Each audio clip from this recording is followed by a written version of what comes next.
Dear viewers আসসালামু আলাইকুম। আমি নাসরিন ওয়েলকাম জানাচ্ছি কুকিং রেসিপিস বাই নাসরিন চ্যানেলে। ছোট থেকে বড় সকলের পছন্দের একটি খাবার হচ্ছে চিকেন নুডলস বা চিকেন চাউমিন। স্কুলের টিফিন থেকে শুরু করে ইফতার পর্যন্ত যে কোনো অবস্থায় আমরা এই খাবারটি রাখতে পারি। পুরো রান্নাটি সুন্দরভাবে করতে পারলে খেতে কিন্তু অসাধারণ। চলুন তাহলে অসাধারণ রান্নাটি উপভোগ করি। আর ভিডিওটি যদি ভালো লাগে তাহলে সাবস্ক্রাইব করার অনুরোধ রইল। নুডলসটা আমরা আগে সেদ্ধ করে নেব। একটি প্যানে পর্যাপ্ত পানি দিচ্ছি। পানি পরিমাণে বেশি দিতে হবে। পানি ফুটতে শুরু করলে দিয়ে দিচ্ছি নুডলস। আমি এখানে সাদা নুডলস ব্যবহার করেছি, আপনারা যে কোনো সাদা নুডলস ব্যবহার করতে পারবেন। নুডলসগুলো 2 মিনিট সেদ্ধ করব। বেশি সময় নিয়ে সেদ্ধ করলে ঝরঝরে ভাবটা থাকবে না, তাই 90% সেদ্ধ হলেই উঠিয়ে নেব। সেদ্ধ হয়ে গেছে, এবারে চুলা বন্ধ করে দিলাম। একটা স্ট্রেইনারে নুডলসগুলো ঢেলে দিয়ে ট্যাপের পানিতে ধুয়ে নিলাম। কুকিং প্রসেসটা বন্ধ হওয়া পর্যন্ত ঠান্ডা পানিতে ধুয়ে নিতে হবে। খুব ভালোভাবে পানি ঝরিয়ে নিতে হবে। 2 চা চামচ পরিমাণ রান্নার তেল মাখিয়ে রাখলাম নুডলসগুলোতে, যাতে নুডলসগুলো ঝরঝরে থাকে।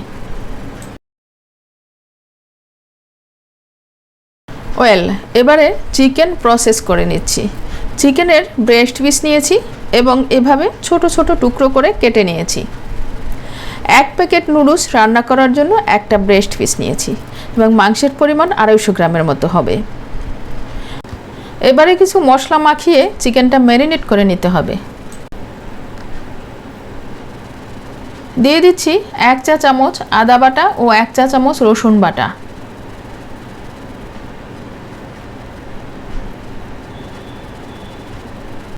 সয়া সস দিয়ে দিচ্ছি 2 চা চামচ পরিমাণ। গোলমরিচের গুঁড়া দিচ্ছি 1/2 চা চামচ পরিমাণ। এক্সট্রা লবণ দিতে হবে না, কারণ সয়া সসে অলরেডি লবণ আছে। মাংসের সাথে এই উপকরণগুলো খুব ভালোভাবে মেখে নিতে হবে এবং রেস্টে রেখে দেব 10 মিনিটের জন্য। এবারে মাংসটা কুক করে নিচ্ছি। প্যানে 1 চা চামচ পরিমাণ রান্নার তেল দিয়ে দিচ্ছি। এবারে ম্যারিনেট করা চিকেন কড়াইয়ে দিয়ে দিলাম।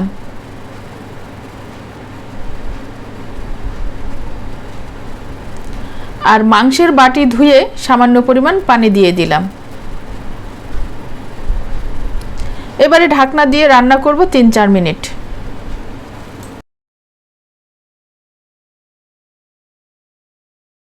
মাঝে একবার ঢাকনা উঠিয়ে দেখে নিচ্ছি, পানি কিছুটা রয়েছে। পানিটা মাংসের গায়ে গায়ে লেগে আসলে নামিয়ে নেব। মাংসটা কুক হয়ে গেছে, এবারে নামিয়ে নিচ্ছি। মাংস নুডলস দুটোই রেডি আছে। চলুন এবার নুডলসটা কমপ্লিটলি রান্না করে ফেলি। 3 টেবিল চামচ পরিমাণ রান্নার তেল দিয়ে দিলাম। তেল গরম হলে 4-5 কোয়া রসুন কুচি দিয়ে দিচ্ছি। 2টো পেঁয়াজ কুচি দিয়ে দিলাম। পেঁয়াজ রসুন সামান্য ভেজে নিচ্ছি, ব্রাউন করব না, তাহলে নুডলসের কালারটা ভালো থাকবে না। এবারে আগে থেকে কুক করা মাংস দিয়ে দিচ্ছি। তেলের মধ্যে মাংসটাকে কিছু সময় ভেজে নেব, যাতে হালকা ব্রাউন লুক চলে আসে। কিছু সবজি অ্যাড করছি। দিয়ে দিচ্ছি 1/2 কাপ ক্যাপসিকাম। আমি এখানে গ্রিন কালারের ক্যাপসিকাম ইউজ করেছি, আপনারা যে কোনো কালারের ক্যাপসিকাম ইউজ করতে পারেন। দিয়ে দিচ্ছি 1/2 কাপ গাজর কুচি। 4-5টা কাঁচামরিচ কুচি করে দিয়ে দিচ্ছি। এবারে এই সবজিগুলো মাংসের সাথে ভালোভাবে মিক্স করে নিতে হবে। 2 মিনিট ভেজে নিলেই হবে। 2 মিনিট পরে নুডলসগুলো দিয়ে দিচ্ছি।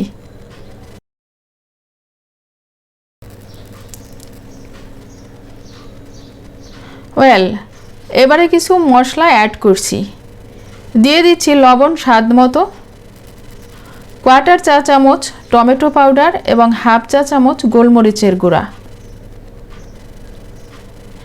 টমেটো পাউডার কিভাবে বানাবেন রেসিপি দেখতে চাইলে আমার চ্যানেলে দেয়া আছে, আপনারা চাইলে দেখে নিতে পারবেন। দিয়ে দিচ্ছি নুডলসের ভেতরে থাকা প্যাকেট মশলা। আর সব শেষে দিয়ে দিচ্ছি সয়া সস 1 টেবিল চামচ পরিমাণ।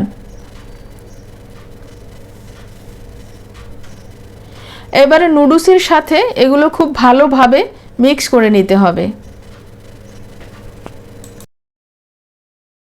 3-4 মিনিট সময় নিয়ে আলতো হাতে এভাবে মিশিয়ে নিলেই হবে। চুলার আঁচ এ পর্যায়ে মিডিয়াম টু লোয়ে রাখবেন। আপনারা বাসায় অবশ্যই ট্রাই করবেন। আর চ্যানেলটি সাবস্ক্রাইব করতে ভুলে যাননি তো? অবশ্যই একটি লাইক দিবেন।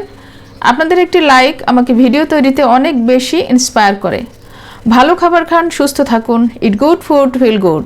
আজ এ পর্যন্তই। সবাই অনেক অনেক ভালো থাকবেন। আল্লাহ হাফেজ।